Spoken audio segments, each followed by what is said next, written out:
KGF chapter 2 की कैसी सच्चाई जो आपको चौंका कर रख देगी। और रजनीकांत की वजह से थिएटर में सिक्के ले जाना बैन क्यों हो गया था। गोवा में 2 बार स्वतंत्रता दिवस क्यों मनाया जाता है, क्या है इसके पीछे की वजह, जानेंगे वीडियो में। और कैसे आप सिर्फ 3000 में खरीद सकते हैं एक नया आईफोन, जानने के लिए बने रहिए वीडियो के एंड तक। नंबर 1 दोस्तों, केजीएफ चैप्टर 1 के बाद दर्शकों को चैप्टर 2 के लिए बहुत ज्यादा इंतजार करना पड़ा। और चैप्टर 2 के रिलीज होने से पहले दर्शक काफी ज्यादा एक्साइटेड भी थे। लेकिन जैसे ही केजीएफ चैप्टर 2 रिलीज हुआ तो इसने कई सारे रिकॉर्ड तोड़ दिए और दर्शक इसे काफी ज्यादा पसंद कर रहे हैं। पर क्या आपको पता है कि केजीएफ चैप्टर 2 में जितने भी डायलॉग्स हैं, उनमें से ज्यादातर डायलॉग्स को खुद यश यानी कि रॉकी भाई ने लिखा है। केजीएफ मूवी के डायरेक्टर प्रशांत नील ने इस बात की पुष्टि करते हुए बताया कि केजीएफ चैप्टर 2 में जितने भी डायलॉग्स हैं, उन्होंने खुद यश ने लिखे हैं। और इस मूवी का सबसे famous dialogue violence violence violence, I don't like it, I avoid it, but violence likes me, ये भी रॉकिंग स्टार यश ने ही लिखा है। नंबर 2, आपको ये जरूर पता होगा कि हमारे पूरे भारत देश के सभी राज्यों में 15 अगस्त को स्वतंत्रता दिवस मनाया जाता है, क्योंकि 15 अगस्त के दिन अंग्रेजों से हमें आजादी मिली। पर क्या आपको पता है कि गोवा हमारे देश का इकलौता ऐसा राज्य है जहां पर 2 बार स्वतंत्रता दिवस को मनाया जाता है। जी हाँ, सुनने में थोड़ा अजीब लग रहा है, पर असल में यहाँ हर साल ऐसा होता है और इसके पीछे की वजह भी काफी ज्यादा इंटरेस्टिंग है। दरअसल जहाँ हमारे पूरे देश में 15 अगस्त को स्वतंत्रता दिवस मनाया जाता है, वहीं 15 अगस्त को हमारे देश के राज्य गोवा में भी धूमधाम से 15 अगस्त मनाया जाता है। पर गोवा में एक बार फिर से 19 सितंबर को भी स्वतंत्रता दिवस मनाया जाता है, क्योंकि आजादी के 14 साल बाद भी गोवा पुर्तगालियों के कब्जे में था।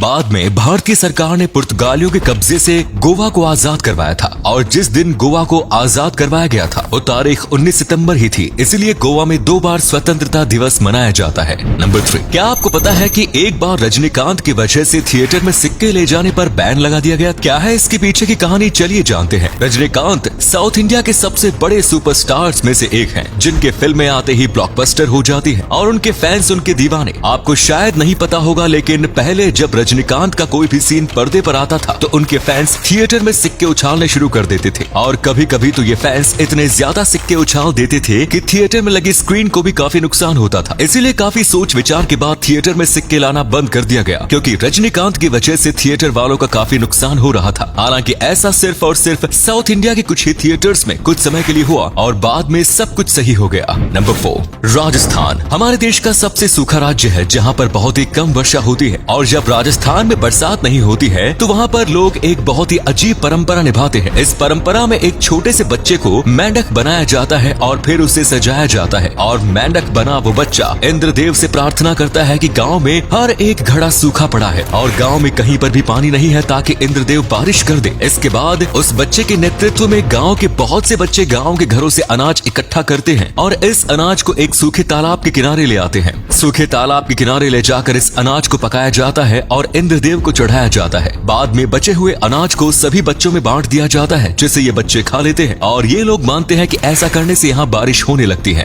नंबर 5, कंपनियां टैक्स बचाने के लिए क्या क्या कारनामे कर जाते हैं, ये बात किसी से छुपी नहीं है। और ऐसा ही कुछ मारिको कंपनी ने किया, जिसने टैक्स बचाने के लिए अपने हेयर ऑयल को खाना बनाने वाला ऑयल तक कह डाला। पैराशूट ऑयल तो आपने जरूर यूज किया होगा, जिसे अक्सर लोग बालों में लगाते हैं और नारियल का ये तेल बालों के लिए काफी ज्यादा फायदेमंद भी होता है। पर आपको जानकर हैरानी होगी कि इसे बनाने वाली कंपनी इसे बालों में लगाने के लिए बनाती ही नहीं है, बल्कि वो तो इसे खाना बनाने के लिए बनाती है। और इस ऑयल की बोतल पर भी ये कहीं नहीं लिखा होता कि ये एक रॉयल है। असल में कंपनी ऐसा इसलिए कहते हैं क्योंकि खाना बनाने वाले ऑयल पर 5% GST लगती है, जबकि हेयर ऑयल पर 18% GST। इसीलिए अपना फायदा करने के लिए ये कंपनी इसे खाना बनाने वाला ऑयल बताती है। नंबर 6, आपको ये जरूर पता होगा कि रोल्स रॉयस की गाड़ियाँ बहुत ही ज्यादा महंगी होती है, जिन्हें खरीदना सिर्फ और सिर्फ अमीर लोगों की बस की बात है। पर आखिर क्यों रोल्स रॉयस की गाड़ियाँ इतनी महंगी होती हैं? असल में रोल्स रॉयस की गाड़ियाँ इतनी महंगी इसलिए होती है क्योंकि ये अपनी गाड़ी को बिल्कुल क्वालिटी के साथ देते हैं और इनकी गाड़ी बिल्कुल बेहतरीन होती है, जिस पर बैठने वालों को किसी भी तरह की दिक्कत नहीं होती। और इनकी गाड़ियों की क्वालिटी इतनी ज्यादा बढ़िया होती है, इस बात का अंदाजा आप इसी बात से लगा सकते हैं कि एक अमेरिकन आदमी अपनी रोल्स रॉयस गाड़ी से कहीं रोड पर जा रहा था, पर तभी वहाँ पर एक भयानक भूकंप आया जिसमें बिल्डिंग्स तक गिर गई। पर उस आदमी को पता भी नहीं चला कि कोई भूकंप आया था, क्योंकि रोल्स रॉयस ने उसे ये एहसास ही नहीं होने दिया। और अगले फैक्ट पर जाने से पहले फोटो को ध्यान से देखिए और बताइए कि किसका फोटो दिखाई दे रहा है। इससे पता लगेगा आपका दिमाग और आंखें कितनी तेज है। मिलते हैं आपको 5 सेकंड्स।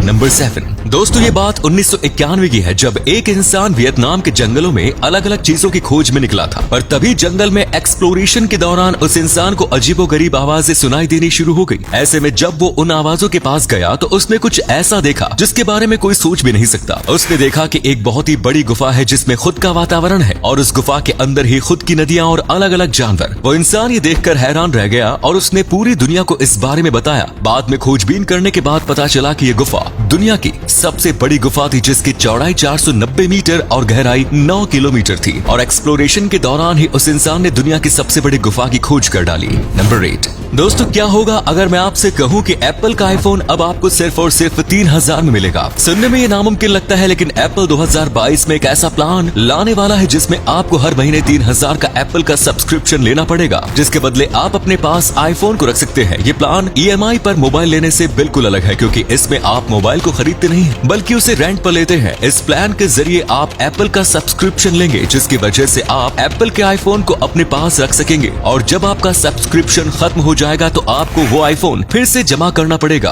और नया सब्सक्रिप्शन लेना पड़ेगा। इससे एप्पल आपको अपने इकोसिस्टम में फंसा लेगा और आप धीरे धीरे एप्पल के ही प्रोडक्ट्स इस्तेमाल करना शुरू कर देंगे। उम्मीद है ये वीडियो आपको अच्छी लगी होगी। अगर अच्छी लगी तो वीडियो को लाइक और अपने दोस्तों में शेयर करना ना भूलें। धन्यवाद।